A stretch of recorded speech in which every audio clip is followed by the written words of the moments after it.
a personal question that somebody has put, I mean, which is, Uh-oh. well, it's not that personal, don't worry. Um,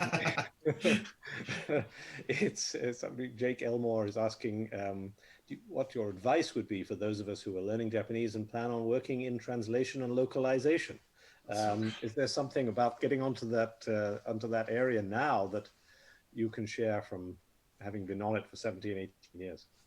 well, I'm relieved. I'm relieved. I thought this was going to be a question about my relationship with Hello Kitty or something, but I am absolutely. You got a I do strawberry not know guess. that cat. Uh, uh, Study. I mean, seriously, I don't mean to be glib when I say that. Directed study is a huge boon, when it comes to learning a language. But I think Japanese is particularly well suited to immersion experiences. I think that it would be very difficult. It's not impossible, but much more difficult to become a fluent speaker or even listener of Japanese without spending a great deal of time in the country, because it is an extremely contextual language.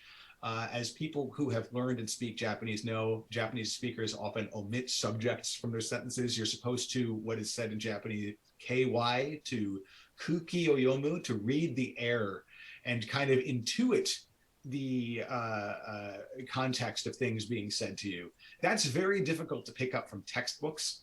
And it's also very difficult to pick up from comic books and anime. Much as I would love to say, watch and read anime to learn Japanese, it's part of a balanced diet, but it should not be your only source. The number one thing I would say for translators, however, is to read and write a lot in your target language. If you're looking to become if you're looking to be Japanese to English translator, the best translators from Japanese to English are not necessarily the best speakers of Japanese. They are inevitably the best writers of English. So I would definitely not neglect your writing habits, your writing skills. If you're still in school, take creative writing courses, take journalism courses, because those abilities to construct sentences well will serve you in times when you are struggling through a totally arduous Japanese sentence that goes on and on, because run-on sentences are totally fine in Japanese.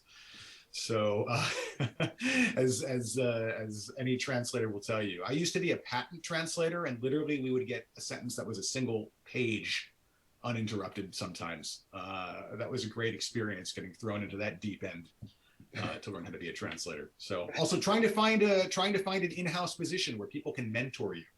That's really key as well, I think. Great. Well, thank you so much. I'm going to read out one final question because it says what I think.